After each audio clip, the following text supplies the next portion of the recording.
69, 70 மற்றும் 71 சாப்டர் இன் இந்திரநீலம். ஒரு interesting set of சாப்டர்ஸ்னு சொல்லலாம்.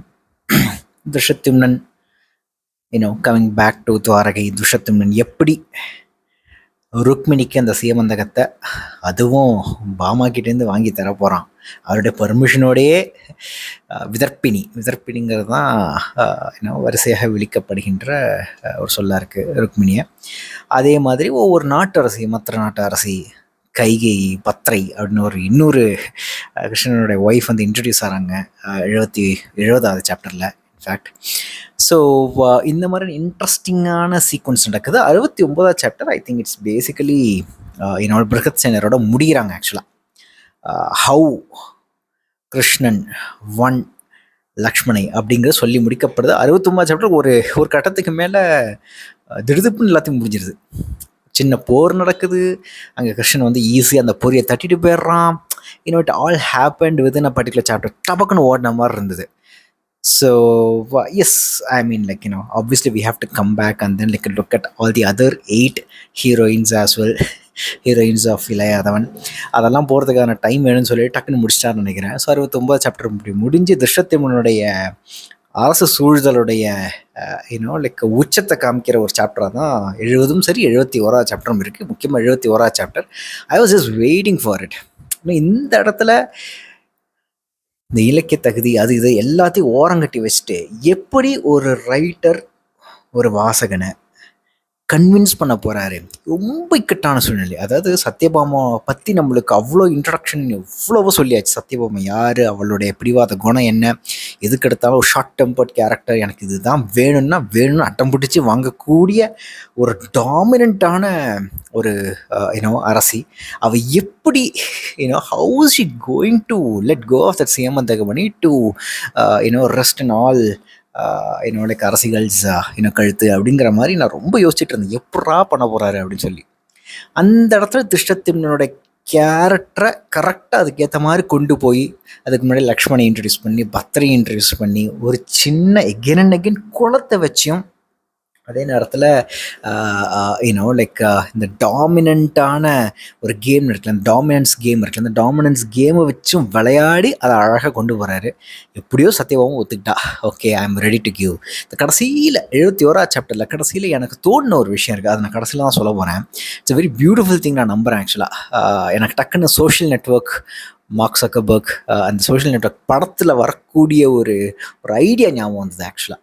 ஸோ அதை கடைசியாக சொல்கிறேன். அதை வரப்போ ரொம்ப பியூட்டிஃபுல்லான ஒரு அழகான ஒரு message. High achievers, high performers எப்போவுமே எதிர்பார்க்கக்கூடிய ஒரு விஷயம் அது. ஸோ அதை நான் கடைசியாக சொல்கிறேன். பட் இப்போ டக்குன்னு பார்த்துட்டு போயிடுவோம். நான் இதற்கு எப்படி ஒப்புவேன்? என் உள்ளம் சொல்கிறது, என் இளையோல் அந்த மச்சற்குடி மைந்தனுடன் காதல் கொண்டு வாழ முடியும். இந்த மத களிற்றின் முன் அவள் மிதிப்பட்டு மண்ணில் உழல்வாள் என்றார் பிரகத்சேனர். அது அரசகுல பெண்டிரின் ஊழ். அவர்களில் இனிய காதல் வாழ்க்கையை அடைந்தவர்கள் மிகச்சிலரே. அரண்மனைக்கும் மணிமுடிக்கும் அவர்கள் கொடுக்கும் நிகர் விலை அது என்றாள் அரசி. என் இளமையில் பெருநிலமாலும் தென்தோல் கொண்ட வீரன் ஒருவனை கனவு கண்டேன். வீணை நரம்பன்றி பெரிதறியாத உங்களுக்கு அரசியாகி இந்த சிற்றூரின் மரவெட்டில் பொய் அரசை ஆளவே எனக்கு ஊழிருந்தது.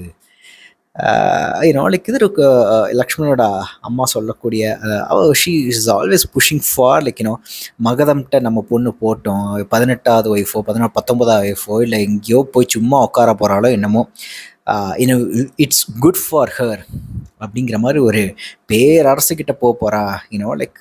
But at the same time அந்த மகத அரசு இது ஜராசந்தருடைய குலம் பற்றி, அவங்க அம்மாவை பற்றி எல்லாம் ரொம்ப ராங்காகவோ ரொம்ப ஒரு பேட் பெர்செப்ஷன் உள்ள ஆட்களாக தான் இருக்காங்க ஆக்சுவலாக. பிரகத்சேனரை சுற்றி இருக்கிறவங்க, அவங்க குளத்தில் இருக்கிறவங்க, பாலிக குளத்தில் இருக்கிறவங்க. ஸோ அதனால் ஒரு பயங்கரமான கான்ஃப்ளிக்ட் நடக்குது. இந்த இடத்துல அரசி தான் பொண்ணு எப்படியாவது ஒரு அரச குலத்தில் ஒரு அரண்மனையில் நிம்மதியாக வாழ்ந்தா போகிறவங்க, அவள் அடிமையாக இருக்காளோ எப்படி இருக்காளோ பரவாயில்ல, I don't want her to struggle in life from practical point of view அப்படிங்கிற மாதிரி ஒரு திங்கிங் வருது. அப்படி இந்த இடத்துல சொல்கிறாள் அது அரச குல பெண்டிரின் ஊழ். ஏன்னா பிரகத்சேனர் இஸ் வெரி கன்வின்ஸ் தட் இந்த ஒரு மத கலெக்டர் அந்த வயசான கழட்டு கூதிக்கு போய் அடிமையாக சிக்கிறத விட இவ எங்கேயோ போயிட்டு ஒரு மீன்காரன் ஒரு மீன்பிடி குடும்பத்தில் போய் சந்தோஷமாவது இருக்கட்டும், அங்கே சந்தோஷமாக சுதந்திரத்தோடு இருப்பா. ஏன்னா பிரகத்சேனர் coming solely from like he's just like knows வீணை வீணை வீணை வேற எதுவுமே தெரியாது. அந்த ஒரு ஒரு ஒரு freedom in mind, like he's inclining towards getting the freedom in mind for his daughter as well. அவரை மாதிரியே அவர் திங்க் பண்ணுறார். அவருடைய சிந்தனை அப்படி தானே இருக்கும். அட் த சேம் டைம் இவர்கிட்ட வாக்கப்பட்ட அந்த அரசி, எனக்கு வேறு வழி இல்லை, நான் உங்ககிட்ட மாற்றிக்கிட்டேன்ல, நான் ஒரு தின்தோல் கொண்ட வீரனை தான் எதிர்பார்த்தேன், கனவு கண்டேன், ஆனால் உங்ககிட்ட வந்து மாற்றி, இது என்னோட ஊழ், எல்லா அரசிகளோடையும் ஊழ் இதுதான், அரச குலப்பெண்டிரின் ஊழ், அவர்களின் இனிய காதல் வாழ்க்கையை அடைந்தவர்கள் மிகச்சிலரே. யோசிச்சு பார்த்தோம்னா வெண்முரசில் இருக்கக்கூடிய பல திருமணங்கள் எய்தர் அரசு சூழலுக்காக நடக்கப்படுது, மேஜர்லி 99% அரசு சூழலுக்காக நடக்குது, இல்லைனா வந்து அவங்க கடத்தப்படுறாங்க, அதுவும் அரசு சூழலுடைய ஒரு சூழ்ச்சி தான். ஸோ துரியோதனன் போய் லைக் கைப்பற்றதாகட்டும், இல்லை பாண்டவர்கள் போய் ஒவ்வொரு ஊராக போயிட்டு லைக் எல்லா அரசிகளும் இந்த கைப்பற்றதாகட்டும், இல்லை வந்து இப்போ ரீசெண்டாக இளையாதவன் போய் ஒவ்வொரு ஊராக போயிட்டு லைக் அரசிகளை கவர்ந்து வர்றதாகட்டும், எல்லா இடத்துலையும் அரசு பெண்டிர்கள் கவர்ந்து வரப்படுகிறார்கள். இதில் மிக மிகச் சிலரே அவர் சொல்கிற மாதிரி லைக் இனிய காதல் வாழ்க்கையை அடைந்தவர்கள். இது எனக்கு எப்படி டக்குன்னு கனெக்ட் ஆச்சுன்னா, ஆக்சிடென்ட்லி ஐ வாஸ் வாட்சிங் பேட் கேர்ளுங்கிற படம். எனக்கு பிடிச்சிருந்தது, ரொம்ப பிடிச்சிருந்தது. ஜெய் அதை எப்படியோ கழுவி ஊற்றுட்டோம், அது பிரச்சனை இல்லை. எனக்கு அந்த படம் ரொம்ப பிடிச்சிருந்தது ஆக்சுவலாக. ஸோ அந்த படத்தில் ரொம்ப ஃபேமஸான ஒரு லைக் ஒரு மோனோலாக், ஒரு வாய்ஸ் ஓவர் வரும் அந்த படத்தில். பெண்கள், முக்கியமாக குடும்ப பெண்கள், மத்திய வர்க்கத்துக்கு லைக் குடும்ப பெண்கள், அவங்களுக்கு மாட்டி விட்ட சங்கிலியை கழட்ட முடியலன்னு சொல்லிட்டு அடுத்த ஜென்ரேஷனுக்கு பாஸ் பண்ணி விடுறது இருக்குல்ல, அதே சங்கிலியை, அந்த மாதிரியான ஒரு விஷயமா, அந்த மாதிரியான அம்மாவாக தான் நான் வந்து லக்ஷ்மணியோட அம்மாவை பார்க்குறேன். ஆக்சுவலாக அந்த அரசியை பார்க்குறேன். It's a fad of like all the அரச குலப்பெண்டிர் அப்படின்னு சொல்லி to dream big. I have like settled for something like very very low, you also go and settle for something low அப்படிங்கிற மாதிரி தான் இந்த அரசை வந்து சொல்கிறான் லைக் பரத் சேனர்கிட்ட. And that's why he is also getting கடுப்பு. ஸோ அந்த இடம் டக்குன்னு எனக்கு கனெக்ட் ஆச்சு. அதன் மேல் கவிழ்ந்து துயின்று கம்பித்தடங்கள் செவ்வரிகளாக படிந்த முகத்துடன் எழுந்தார். ஆடிமுன் நின்று அறியாத தெய்வம் ஒன்று தன் சவுக்கை அவர் முகத்தில் வீசிச் சென்றது போல தெரிந்த அந்த வடு நிறையை நோக்கி நீள்மூச்செறிந்தார். இது ஒரு மேஜிக்கலாக நடந்தான். டக்குன்னு எல்லாமே வெறுத்து போய், ஸோ பிருகத்சேனோட இந்த ஃப்ரஸ்ட்ரேஷன், எதுவுமே செய்ய முடியாது, கார்னர்ட், ஹெல்ப்லெஸ்ஸாக இருக்கக்கூடிய பிருகத்சேனருக்கு எகைன் அண்ட் அகைன் அவர் சென்ற அடையக்கூடிய இடம் இல்லை, அவர் ஒரு பீஸ் ஆஃப் மைண்டை தேடி போகிறது வீணை கிட்ட தான். That's where the great art comes into picture. Yes, he has lost his art, he has lost his innocence in art, like so long ago, but again like it's coming back to him அப்படிங்கிற மாதிரி தான் நான் feel பண்ணுறேன். இந்த இடத்துல எல்லாமே போச்சு. ஆணவ நிறைவுக்காக வீணையை கற்றுக்கிட்டு இல்லை ஒரு இடத்துல ஜெயிச்சு, அதுக்கப்புறம் வெறும் ஆணவ நிறைவுக்காக மட்டுமே அதை வாசித்து பழகின பிருகத்சேனருக்கு கொஞ்சம் கொஞ்சமாக அந்த ஆர்ட் இழந்துட்டு வரும்பொழுது, இன்னொரு பக்கம் நெருக்கப்பட்டு தள்ளப்பட்டு லைக் எல்லாராலையும் நசுக்கப்பட்டு ஒரு புழுவாக வாழ்ந்துட்டு இருக்கிறார்ல இப்போ பிருகத்சேனர். கிட்டத்தட்ட சல்லியட்டை போய் தலை குனிஞ்சு நிற்கணுங்கிற வரைக்கும் போய் கடைசி நிமிஷத்தில் திரும்பி வந்து, இப்போ ஜராசந்தன் வந்து அவனே ஆர்டர் போடுறான், இத்தனாம் தேதி கல்யாணம் வச்சுக்கலாம், இந்த வழவு வந்து இப்படி இருக்கட்டும், ஏன்னா நான் சாயந்தரம் குடிக்கணும், அதனால காலையில கல்யாணத்தை வச்சுக்கலாம், இந்த அளவுக்கு ஆர்டர் போட்டு எகிரன் ஒரு புழுவாக தான் இருக்கார் பிருகத்சேனர். அப்பயும் அவர் கை கொடுக்குறது வீணதான். ஐ சம்ஹவ் ஃபீல் தட் ஒரு மனுஷன் எல்லாத்தையும் உணர்ந்து எதுவுமே இல்லை உலகத்தில் நம்மளுக்கு கை கொடுக்க, we are helpless, we are cornered அப்படின்னு தெரியும் பொழுது அவனுக்கு எங்கேயும் கை கொடுக்குறது ஆர்ட் தான். அப்போ அவருக்கு அந்த ஆர்ட் கை கொடுக்குது. இன் அதர் வே இது ரொம்ப தூக்கி பிடிக்கிற மாதிரி நான் சொல்லிட்டு இருக்கேன் இப்போது இந்த ஒரு பர்டிகுலர் இன்சிடென்ட்டை. ஏன்னா அவர் வாசிச்சுக்கிட்டே இருக்காரு, அப்புறம் அதிலே துயின்று விழுறாரு, அந்த செவ்வரிகள்லாம் வந்து படுது ரொம்ப நேரம் தூங்கினதுனால. அதெல்லாம் ரொம்ப அழகான நுவான்ஸான மைக்ரோ அப்சர்வேஷன். பட் ஒரு ஆல்சோ ஒரு ஈஸி ரைட்டிங்காகவும் தோணுது. ஒரு மேஜிக்கலாக வந்து பிருகத்சேனர் நம்புறது இருக்குல்ல, தூங்கி எழுந்திரிச்சோன்னே அப்படியே அவ்வளோ வாசித்தவொடனே என் மக நிச்சயமாக ஒரு நல்ல இடத்துக்கு தான் போவா அப்படிங்கிற ஒரு இன்ட்யூஷன் அவருக்குள்ளே தோணுதில்ல. அது ரொம்ப மேஜிக்கலாக like it's a kind of like an easy way out அப்படிங்கிற மாதிரி தான் எனக்கு தோணுச்சு. ஸோ ஹீஸ் ஜஸ்ட் லைக் அது வழியாக தான் அந்த சுயம்பரம் கூட ஆரம்பிக்குதுன்னு நினைக்கிறேன். சுயம்பரம் ஆரம்பிக்கிறது ஒரு ஐடியாவாக ஆரம்பிக்குது. Like no one wants to give லக்ஷ்மணை to Jarasandhan with happy heart. Like அந்த ஆள் ஒரு பயங்கரமான கிழட்டு பையன், அந்த ஆளுக்கு எது கொடுக்கணும்? ஸோ அதுக்காகவே வந்து ஒரு சுயம்பரத்தை அரேஞ்ச் பண்ணி அதில் லைக் ஏன்னா குல மூத்தார்கள்லாம் முடியாதுன்றாங்க, பிருகத்சேனர் வந்து எதிர்த்து பேசுகிறாங்க, ஜராசந்தனுக்காக கொடுப்ப அப்படிங்கிற மாதிரிலாம் பயங்கரமான ஒரு எதிர்ப்பு வந்ததுக்கப்புறம் இந்த மாதிரி சுயம்பரம் பிளானை கொடுத்து, அந்த சுயம்பரம் பிளானு அதுவும் எல்லாத்துக்கும் அந்த கலிகர்னு ஒரு அமைச்சர் இருக்கான்ல, ஜராசந்தன், அவன் தான் ஓரளவுக்கு நல்ல கேரக்டர்னு நினைக்கிறேன். இந்த இடத்துல ஜராசந்தருக்கு எதிர்த்துன்னு சொல்ல முடியாது, அந்த ஆளுக்கு அட்வைஸ் பண்ணி மண்டையை கழுவி இப்படி பண்ணலாம் அப்படி பண்ணலாம் சொல்லி கடைசியில் அதுவே எதுவுமே ஒர்க் அவுட் ஆகாமல் ஜராசந்தர் உட்காந்துருக்கார்ல. எனக்கு என்ன காமெடி, ஜராசந்தருங்கிறவன் செம காமெடி பீஸ் ஆகிட்டான் 69 சாப்டரோட முடிவில். ஸோ எனக்கு அதுதான் ஒரு சிரிப்பாகவே இருந்தது ஆக்சுவலாக ஜராசந்தனுடைய நிலைமையை பார்த்து. உண்மையிலேயே அந்த பொரியை அடிக்கும்பொழுது அவன் மிஸ் பண்ணான்னு எதிர்பார்க்கவே இல்லை. சார் 2 பேரும் அடிச்சிருவாங்க, இளையாதவனும் அடிச்சிருவான், ஜராசந்தனும் அடிச்சிருவான், 2 பேருக்கு ஒரு சின்ன போர் வரும், அதை வச்சு ஈஸியாக வின் பண்ணிடுவான் இளையாதான் அப்படின்னு தான் நான் நினச்சேன். டக்குன்னு வேற மாதிரி முடிஞ்சு போச்சு. இளையவரே, அப்பொறியின் நுட்பத்தை புரிந்து கொண்டேன். நாம் அதை நோக்கி தொடுக்கும் ஒவ்வொரு அம்பையும் காற்றசைவால் அறியும் சிறகுகள் கொண்டது அது. ஒவ்வொரு அம்பு கடந்து செல்லும் போதும் தன்னை ஒரு முறை மாற்றிக்கொள்கிறது. ஆகவே அதை முன்னரே கணித்து வெல்ல முடியாது என்றார். ஸோ இப்போதான் ரொம்ப சாப்டர்ஸ், ஏன் இந்திரநீலம் தொடங்கினோடனே பாண்டவர்கள் யாருமே வரல, ஈவன்ல கௌரவர்களும் வரல, எவனுமே வரல. துரியோதனன் வரல, கர்ணன் வரல, பீமன் வரல, அர்ஜுனன் வரல, தர்மன் வரல, எவனுமே வரல. ஆனால் for the first time in Indraneelam Arjunan makes his presence. அதுவும் எப்படி இளையாதவனுக்கு ஹெல்ப் பண்ணுறாப்புல தான். ஸோ இவங்க 2 பேருடைய ஒத்துமை, இவங்க 2 பேரும் அணுக்கம் இருக்குல்ல, நான் ஆனாலும் மரியாதையாக வந்து கூப்பிட்டுக்கிறாங்க, நீ வாடா போடா அப்படிங்கிற மாதிரி கொஞ்சம் லைட்டாக நீ வா போ அப்படியாவது கூப்பிடுவாங்கன்னு நினச்சேன். பட் இளையாதவரே நீங்கள் என்ன சொல்லிக்கிறீர்கள் அப்படிங்கிற ரொம்ப ரெஸ்பெக்டபுளாக தான் பேசிக்கிறாங்க. அவ்வளோ க்ளோஸ் ஃப்ரெண்ட்ஸாக இருக்கக்கூடிய இளையாதவனும் அர்ஜுனனும். ஸோ ஆனால் அதில் முக்கியமான விஷயம் என்னென்னா, இவன் அர்ஜுனன் தான் ரொம்ப ஆர்வமாக இருக்க, நீ என்ன கண்டுக்காமலே இருக்க இளையாதவன், நீ வழக்கம் போல் குழல் வாசிச்சுட்டு இருக்க, அந்த பொரியை எப்படி தெரிஞ்சுக்கிறது, அந்த பொறிக்குள்ளே இருக்கிற டெக்னிக்னை யூ வாண்ட் லக்ஷ்மணை, she is the most beautiful அப்படிங்கிற மாதிரி, the most beautiful amongst the 8 அப்படிங்கிற மாதிரிலாம் சொல்கிறாங்க. ஸோ சம்ஹவ் லக்ஷ்மணி அவ்வளோ ஒரு பேரழகி, இளையாதவன் ஒரு மையில் கொண்டுட்டான், ஒரு கண்ணு வச்சுட்டான், அதனால் அவன் கண்டிப்பாக இவளை தூக்கிட்டு வரணும்னு பிளான் பண்ணிட்டான். அதுக்கு அர்ஜுனன் தான் ஹெல்ப் பண்ணுறான் அவ்வளோ இது பண்ணி. ஸோ ஆஷாட மாதத்தில் ஒரு முகில் மட்டும் கருத்து சிறுமழை பெய்வது போல அங்கு ஒரு சிறு போர் நடந்தது. இளையாதவன் படையாழிப்பட்டு 12 துண்டாகி விழுந்தனர். பார்த்தரின் அம்புகளால் 11 சரிந்தனர். மகதரின் படைகளை கர்ணரும் அஸ்வத்தாமரும் வில் கொண்டு செருக்க இளையாதவர் இளவரசியை தூக்கிச் சென்று தன் தேரில் ஏறி விரைந்தார். பின்தொடர்ந்த மகதத்தின் படைகளை அம்பால் வேலிகட்டி செருத்து அவருக்கு பின் நின்றார்கள் பார்த்தரும் கர்ணரும் அஸ்வத்தாமனும். அதாவது I think this is the most iconic சீனாக இருந்திருக்க வேண்டியது.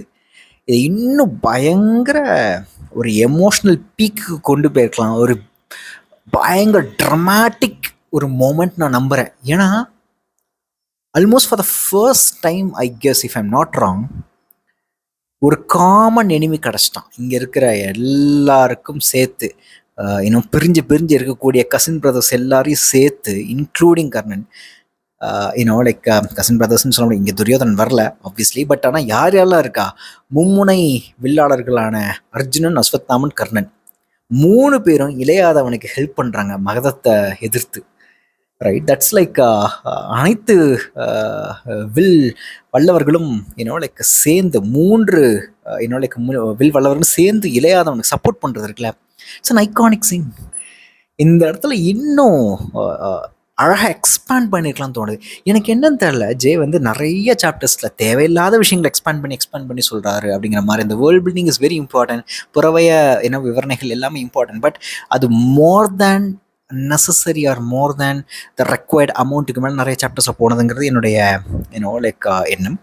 அதே மாதிரி இந்த சாப்டரில் இது இன்னும் அழகான ட்ரமாட்டிக்கான மொமெண்ட்டை வேர் ஆல் 3 முக்கோண வடிவில் 3 புள்ளிகளை நிற்கக்கூடிய இந்த 3 பேரும் சேர்ந்து எப்படி இளையாதவனுக்கு ஹெல்ப் பண்ணுறாங்க அப்படிங்கிறது ஒரு எவ்வளோ ஒரு எமோஷனல் சொல்ல முடியாது, எவ்வளோ ட்ரமாட்டிக்கான மொமெண்ட். மும்முனை போட்டியாளர்கள் 3 பேரும் ஒன்றா சேர்ந்து கைகோர்த்து இன்னொரு சென்டரில் இருக்கிற ஒருத்தனுக்கு, in fact right now even though Ilaiyadavan Arjunan are very very close, is a central பர்சன்ல, அப்படி ஒரு சென்ட்ரல் பர்சனுக்கு ஹெல்ப் பண்ணுறது இருக்குல்ல, எப்படி ட்ராமாட்டிக்காக டக்குன்னு ஈஸியாக முடிச்சுட்டு போயிடுறாரு. உண்மையிலே ஆஷாட மாதத்தில் ஒரு முகில் மட்டும் கருத்து சிறுமழை பெய்வது போல இந்த ஹோல் இன்சிடென்ட்டும் முடிஞ்சு போச்சு, டக்குன்னு முடிஞ்சு போச்சு. சிறுமழை போயிடுச்சு. இது சிறுமழையாக இருந்திருக்கக்கூடாதுங்கிறது என்னுடைய எண்ணம்.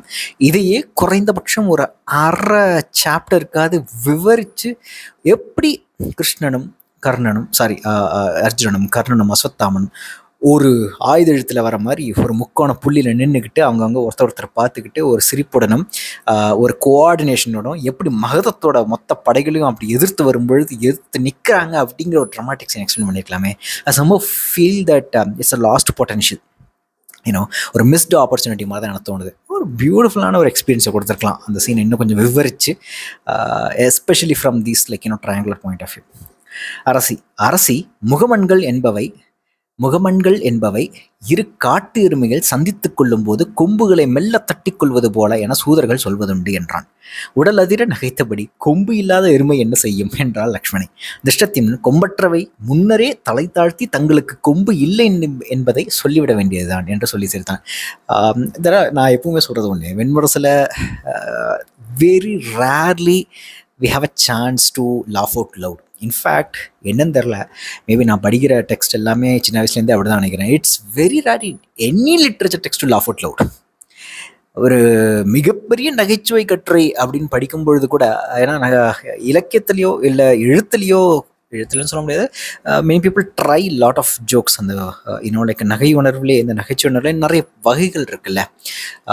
ஸ்லாப்ஸ்டிக்காகவும் பண்ணாகட்டும், இல்லை லைக் ஒரு விட்டியை காமெடி பண்ணுறதாகட்டும், இல்லை ஒரு டைமிங் காமெடி பண்ணுறதாகட்டும், ஒரு சிட்காம் லைக் சாயலில் இருக்கிற விஷயங்களாகட்டும், ரைட். ஸோ இல்லை ரொம்ப ஃபிலாசபிக்கலான ரொம்ப இன்டலெக்சுவலான காமெடிஸ் இருக்கட்டும், it's very rare to laugh out. எனக்கு அப்படி சீரியஸாக படிச்சுட்டு இருக்கும்பொழுது உண்மையிலே திருஷ்டத்யும்னன் கொம்பற்றவை முன்னரே தலை தாழ்த்தி தங்களுக்கு கொம்பு இல்லை என்பதை சொல்லிவிட வேண்டியதுதான் அப்படின்னு சொல்கிற இடத்துல இந்த முகமன்கள் மேலே வைக்கப்படுற ஒரு விரக்தினால ஒரு சட்டையரிக்கல் காமெடி இங்கே இருக்குது அப்படிங்கிறதுனால எனக்கு கொஞ்சம் லைட்டாக ஓவராகவே ஐ லாஃப்ட் ஆக்சுவலாக. So that was very interesting. Especially லக்ஷ்மணியோடைய கேரக்டரிஸ்டிக்ஸ் அண்ட் ட்ரைட்ஸை பற்றி சொல்லும் பொழுது அவளோட ஆஸ் எக்ஸ்பெக்டட் பிருகத்சேனர் மாதிரி தான் அவளும். She doesn't know, like anything about அரசு சூழ்தல், முகமன் சொல்ல தெரியாது. She is just like with வீணா.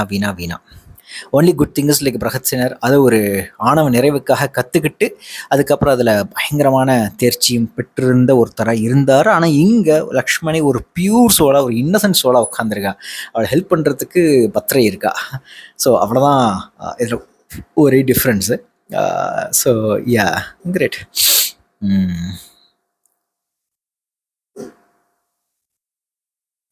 வெண்கலை தேவி என பொற்பின்னல்களிட்ட வெண்பட்டாடை அணிந்து வெண்முத்து மாலை முளைகள் மேல் தவழ நுரையெனச் சுருண்ட குழலிலும் வெண்முத்தாரம் சூடி பனிப்படிந்த மலர் மரம் போல் இருந்தாள் லக்ஷ்மணியை பற்றி நிறைய இடங்களில் கொஞ்சம் கொஞ்சமாக லைன் வருது. பத்ரையை பற்றி சொல்லும் பொழுதும் ஒரு அவ்வளோ ஒரு ஆணுடல், லைக் ஆணுடலில் இருக்கக்கூடிய பெரிய தோள்கள், லைக் பெரிய கட்டுக்கட்டான மசில்லாம் உள்ள ஒரு ஆள் நினைக்கிறேன். வீரத்துக்கு புகழ்பெற்றவன் அப்படிங்கிற மாதிரி கூட சொல்கிறாங்க. So she is like the most strong லேடின்னு நினைக்கிறேன் in terms of physical strength and physique அப்படின்னு நினைக்கிறேன். Like பத்ரை.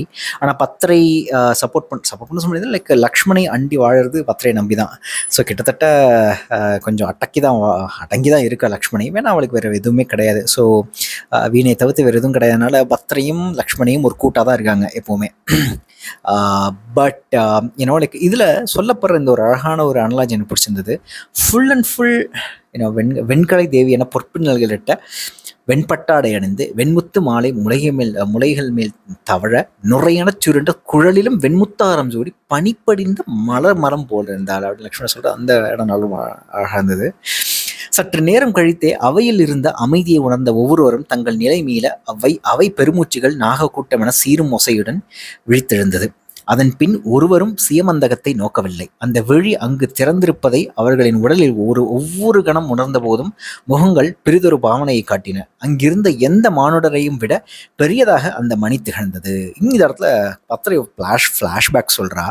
How Rukmini always wanted சியமந்தகம் சொல்லி, இது என்ன 2 வயசு எல்லாம் குழந்தைகளாக இருக்கும்பொழுது, கை குழந்தைகளாக இருக்கும் பொழுது ஒரு கட்டத்தில் பத்திரைக்கு அரைமணி சூடும் விழாவில் எல்லாரையும் கூப்பிட்டுருக்காங்க. அப்போ சத்ராஜித் தான் வந்திருக்காரு, அதுவும் சியமந்தகமணியை போட்டுட்டு. அப்போ how compared to any other human, the talk was only about like Siyamandagamani and how in that particular function like Vidarpini wanted ஒரு கை குழந்தை how it wanted the Siyamandagamani.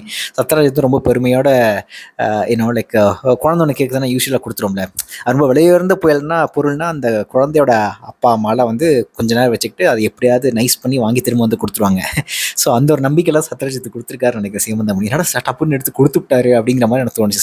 சில பெரியவங்களாம் இருப்பாங்க லைக் ரொம்ப நாசுக்கா குழந்தை கேட்கறதுக்காக கொடுத்துட முடியுமா அப்படின்னு சொல்லிட்டு வந்து செல்ஃபோனையோ ஒரு ஐஃபோனையோ வந்து கொடுக்காம இருப்பாங்க. ஆனால் சில பெரியவங்க வந்து ரொம்ப தைரியமாக சில விஷயங்கள் எடுத்து கொடுத்துருவாங்க. இதுதான் நான் ஆசைப்படுற, குழந்தை வச்சுட்டு கொஞ்சம் நேரம் கழிச்சு தரட்டும் அப்படிங்கிறது அப்பா அம்மாக்களுக்கு புரிகிற மாதிரி எடுத்து சொல்லி குழந்தைகிட்ட கொடுப்பாங்க. இங்கேயும் அதே தான் நடக்குது. ஒரு நல்ல ஒரு பிளே, அழகான ஒரு ரியலிஸ்டிக் பிளே மாதிரி இருந்தது. எப்படி விதர்ப்பினி வந்து சின்ன குழந்தையா இருக்கிறப்பே சேமந்தமணியை வந்து she always had an eye on that like Syamantakamani அப்படின்னு சொல்லப்படுது.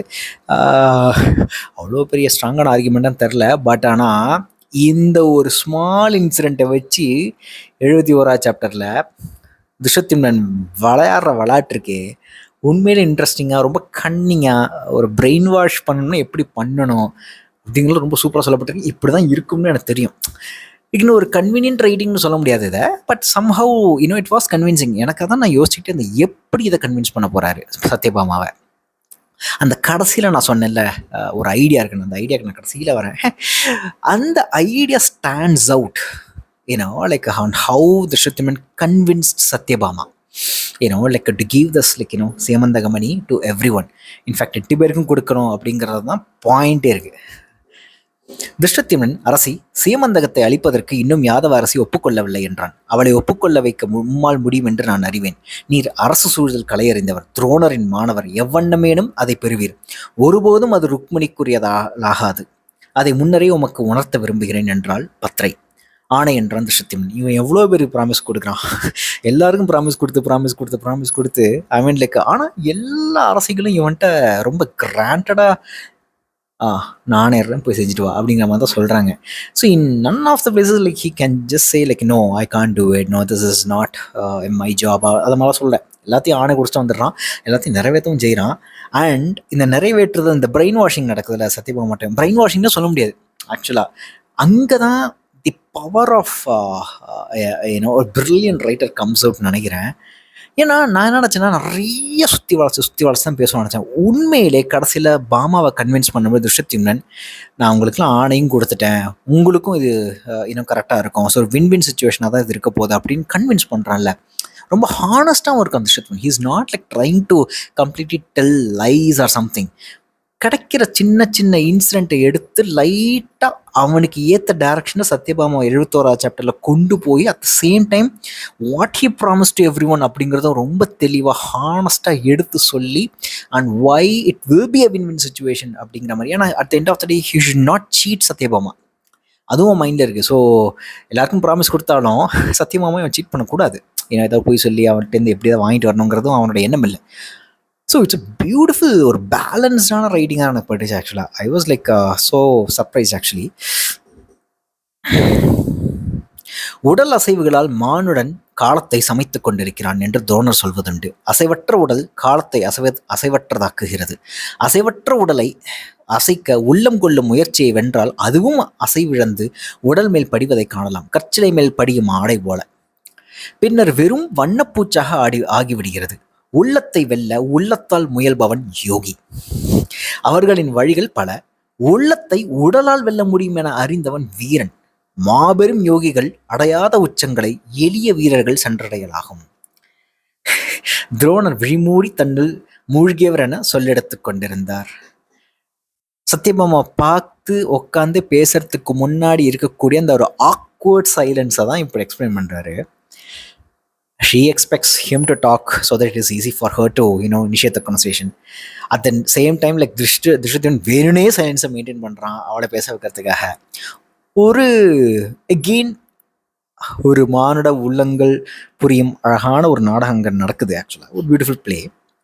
இங்கே சொல்கிறது இருக்குல்ல, உடல் அசைவுகளால் மானுடன் காலத்தை சமைத்து கொண்டிருக்கிறான். இப்போ துரோணருடைய சொற்கள்லாம், துரோணர் சொற்கள்னு சொல்லப்படுற திருஷ்யத்யும்னன் வழியாக வரக்கூடிய திருஷ்யத்யும்னன் உள்ள ஓடக்கூடிய இந்த அகச்சொற்கள் எல்லாமே ரொம்ப ஃபிலாசபிக்கலாக ரொம்ப ஒரு லைஃப்பை ஒரு ஒட்டுமொத்தமாக ஒரு பாடி அப்படிங்கிறது எப்படி இருக்கும் அப்படிங்கிறத லைக் ஹவு இட் ஆக்ட்ஸ் அப்படிங்கிற மாதிரி எனக்கு தோணுச்சு. ஏன்னா உண்மையிலே உடல் அசைவுகள் இல்லாமல் மாடர்ன் காலத்தை எப்படி கடத்த முடியும்? ஒரு சின்ன சைக்கலாஜிக்கல் எக்ஸ்பெரிமெண்ட்லாம் ஞாபகம் வந்துச்சு. ஒரு ரூமில் லைக் சில பேர் எதுவுமே இல்லாமல் வெயிட் பண்ண சொல்லிட்டு போயிடுவாங்க. எக்ஸ்பெரிமெண்ட்டுக்கு வந்துருப்போம், சைக்கலாஜிக்கல் எக்ஸ்பெரிமெண்ட்டுக்கு வாலண்டியராக வந்தவங்கள எதுவுமே பண்ணாமல் ஒரு மணி நேரம் மனசு சும்மா இருக்க மாட்டேன். பக்கத்தில் ஒரு ஷாக் இது இருக்கும், அது சொல்லிட்டு போயிடுவாங்க, இது தொட்டா ஷாக் அடிக்கும், கை வைக்காதன்ட்டு. ஆனாலும் ஒரு போர் அடிக்குதுன்னு சொல்லிட்டு அதை போய் தொட்டு அந்த வலியை வாங்கிப்பான். ஸோ உடல் is something like instead of being like very inactive or something, it just want some pain, just want some reaction, just want like some drama. அப்போ உடல் அசைவே இல்லாமல் இருக்கிறது எவ்வளோ பெரிய ஒரு கொடுமை. இந்த மெடிடேட் பண்ணுறவங்களுக்கு என்னால் மெடிடேஷன் அவ்வளோ ஈஸியாக பண்ணவே முடியாது. இந்த மெடிடேட் பண்ணுறவங்களாம் பார்த்தா ஜலசாக இருக்கும். எப்படா ஒரு இடத்துல அப்படி உட்காந்துருக்கீங்க, அந்த உள்ளத்தையும் கட்டி போட தெரியுது, உடலையும் கட்டி போட தெரியுது அப்படிங்கிற மாதிரி. உள்ளத்தை கட்டி போட தெரிஞ்சுட்டா உடலை கட்டி போட்டுடலாம்னு நினைக்கிறேன். ரைட்? அந்த லைக் ஃபஸ்ட்டு உள்ளம் தான் முக்கியம். அங்கே தான் உள்ளத்தால் வெல்பவன் யோகின்னு நினைக்கிறேன். ரைட்? உள்ளத்தை வெல்ல உள்ளத்தால் முயல்பவன் யோகி. ரைட்? அங்கே தான் யோகம் லைக் மெடிடேஷன் எல்லாம் வருதுன்னு நினைக்கிறேன். ஆனால் இங்கே இன்னொரு அழகான ஒரு பாயிண்ட் ஆஃப் வியூ இருக்கு. அவர்களின் வழிகள் பல, உள்ளத்தை ஊடலால் வெல்ல முடியும் என அறிந்தவன் வீரன். இந்த இடத்துல தான் எல்லா ஸ்போர்ட்ஸ் ஆக்டிவிட்டீஸும் எனக்கு டக்குன்னு ரிமைண்ட் ஆச்சு. ஒரு லாஸ்ட் ஃபியூ டேஸாக என் மைண்டுக்குள்ளே ஒரு சின்ன ஒரு தாட் ப்ராசஸ் ஓடிக்கிட்டே இருக்குது. Why do we have to do anything? ஒரு ஸ்போர்ட்ஸு இந்த மாதிரி விஷயங்கள்லாம் எதுக்கு இவ்வளோ கூர்ந்து கவனிக்கணும்? Like it's just a waste of time. ஒரு என்டர்டெயின்மெண்ட்டோ ஒரு ஸ்போர்ட்ஸோ எதுவுமே மனுஷனுக்கு தேவையில்லை. ஆக்சிடென்டலி ஆர் இன்சிடென்டலி லைக் ஒரு பாஸ்ட் ஃபியூ வீக்ஸாக ஒரு 2-3 இடத்துல you give people entertainment and then like you give people like சில்லறைய விஷயங்கள், அவங்க பிக் ஸ்டஃப்பை பற்றி மறந்துடுவாங்க அப்படிங்கிற ஒரு ஐடியா ஒரு 2-3 ஷார்ட்ஸில் இந்த மாதிரி பல இடங்கள் நான் கேட்டுக்கிட்டே இருக்கேன். அதோடைய தொடர்ச்சியாக நான் யோசிக்க ஆரம்பிச்சு தான் இந்த do we really need sports, do we really need entertainment? நாம் என்னென்னமோ பற்றி இது சிந்திக்கணுமே. ரைட்?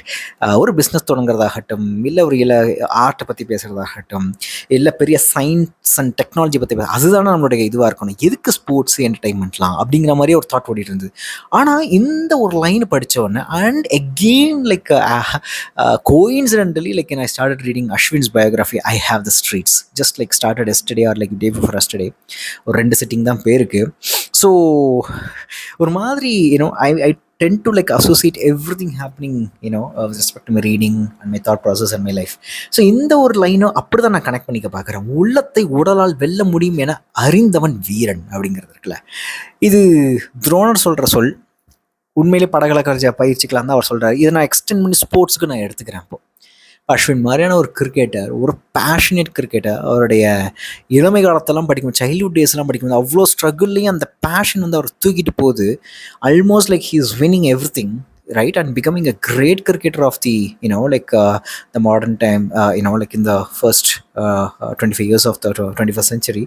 அப்படி ஒரு விஷயம் இருக்கும் பொழுது அதை ஒரு வீரன், ஒரு விளையாட்டு வீரனோ ஒரு படைகளை பயிற்சி வீரனோ அவனால் தான் அடைய முடியும் அப்படின்றது இந்த உள்ளத்தை விழுறது. somehow I tend to connect few things like this. விடை கொள்கிறேன் அரசி, இச்செய்தியை நான் கேகயத்து அரசிக்கும் தெரிவிக்க வேண்டும். இன்றிரவுக்குள் முடித்தேன் என்றால் என் பணி நிறைவடைந்தது என்றான். கைகேயிக்கா? ஏன் என்றால் சத்யபாமா ஐயத்துடன். அதை சொல்ல விட்டு விட்டேன் அரசி என்றான். சொல்லும் என்றால் சத்யபாமா. ஏனென்றால் சியமந்தகமணியை விதர்ப்பினிக்கு மட்டுமென அளிக்கலாகாது, என்மருக்கும் அதில் நிகர் உரிமை உள்ளது என்று என்னிடம் கைகேயி சொன்னார். சத்யபாமா ஏளனமாக, அவளுக்குமா? என்னதான் எண்ணியிருக்கிறார்கள் இவர்கள் என்றாள்.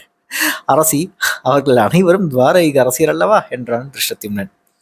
எனக்கு 2 விஷயம் தோணுச்சு. ஒன்று திருஷ்டத்யும்னன் கிட்டத்தட்ட சரி ஓகே விதர்ப்பினி கொடுக்க முடியாதுன்னு சொல்லிட்டீங்க, கரெக்டு தான், ஒன்றும் பண்ண முடியாது, அது உங்களுக்கு உண்டது தான். அது எப்படி யாதவர்கள் முக்கியம் இல்லையா சத்திரியர்களுக்கு. ஆனால் பிகாஸ் லைக் விதர்ப்பினி ஒரு சத்திரிய ஒரு குலத்திலேருந்து வந்தவ, பத்திரி சத்திரிய குலத்திலேருந்து வந்தவ.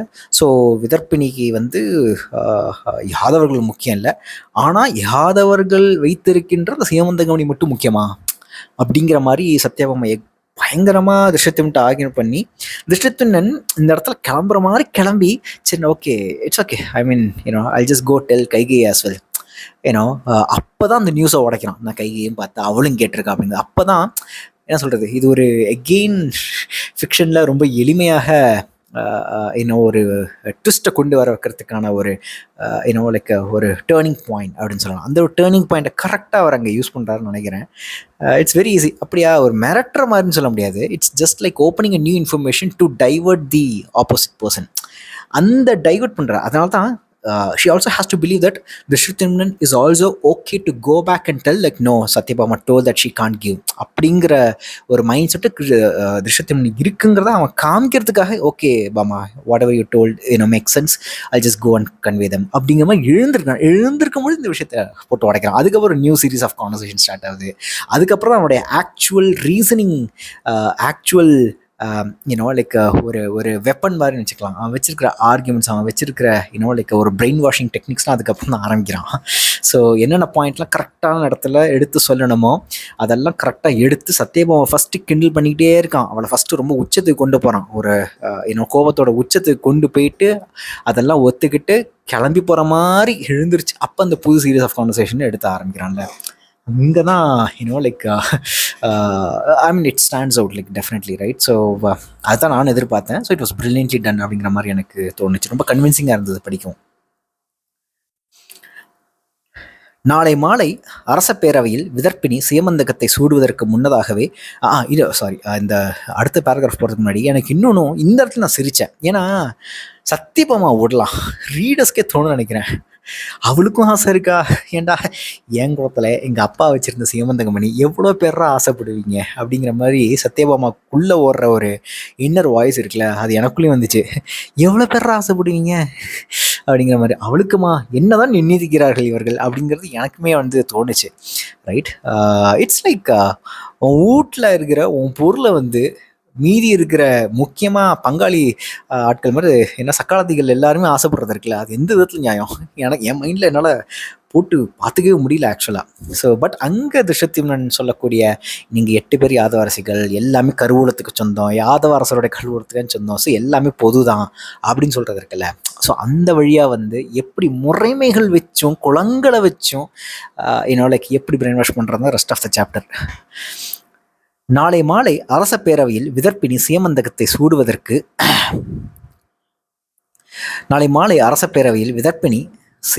சூடுவதற்கு முன்னதாகவே உச்சி பொழுதின் அவையில் அதை பத்தரை சூடட்டும். புலரியில் எண்குளத்து மூதன்னையர் ஆலயத்தில் பூசனை முடிக்கச் செல்லும் ஜாம்பவதி அதை அணியட்டும். விதர்ப்பினி மீண்டும் அணியும் போது அந்த அணிதல் எப்பொருளும் இல்லாதாகிவிட்டிருக்கும். ஸோ இதுதான் அந்த ஐடியா. நான் சொல்ல போன எனக்கு ரொம்ப பிடிச்ச ஐடியா. பேசிக்கலாக ஒரு 4 நாளுன்னு பிரிக்கிறாங்க. சத்திரிய குலத்தவங்க, நான் சத்திரியாஸ் அப்படிங்கிற மாதிரி குலத்தை பிரிக்கிறாங்க. அதை வச்சு தான் ஃபுல் கேமும் ஆடுறான் திருஷ்யத்யும்னன். இப்போ உங்கள் சைடு யாரெல்லாம் வரணும், உங்கள் சைடில் இருக்கக்கூடிய இல்லை இருக்க வேண்டிய லக்ஷ்மணை உங்கள் சைடில் இல்லை. ஷீ இஸ் அ நான் சத்திரியா குலம். பட் அவள் உங்கள் கூட நிற்க பொறுத்து என்ன பத்திரை கூட இருக்கா. என்னதான் இருந்தாலும் லைக் விதர்ப்பினியை சப்போர்ட் பண்ணி தான் பத்திரை வருவா. ஆனால் பத்திரிக்கும் விதர்ப்பினிக்குமே ஆகாது. ஏன்னா அவள் சத்திரிய குலத்து பெண். இந்த மாதிரி எக்கச்சக்க இன்சிடென்ட்ஸ் யூஸ் பண்ணுறாரு. அப்புறம் பத்திரை சொன்ன இன்சிடெண்ட்டை வச்சு விதர்ப்பினிக்கு சிறு குழந்தையிலேருந்தே ஒரு அரியா வயசுலேருந்தே அவளுக்கு சேமந்தகமணி மேலே ஒரு ஆசை இருக்குது. அது அப்போவே சேமந்தகமணி மேலே உனக்கும் உரிமை இருக்குன்னு சத்ராஜித் சொன்னதாகவும் எல்லாத்தையும் யூஸ் பண்ணிக்கிறான். என்னென்ன இன்ஃபர்மேஷன்லாம் நமக்கும் கொடுக்கப்படுதோ, பார்வையாக ஒரு வாசகனை நமக்கு என்ன கொடுக்கப்படுதோ அந்த எல்லா இன்ஃபர்மேஷனும் ரொம்ப பிரில்லியண்ட்டாக கன்னிங்காக யூஸ் பண்ணி திருஷ்யத்யும்னன் லைக் பாமாவை சமாளிக்கிறான். இந்த இடத்துல அவன் வைக்கக்கூடிய அந்த ஒரு ஐடியா இருக்குல்ல, எனக்கு அந்த ஐடியா ரொம்ப பிடிச்சிருந்தது. எனக்கு அங்கே தான் சோஷியல் நெட்வொர்க்கோட ஐடியா வந்தது.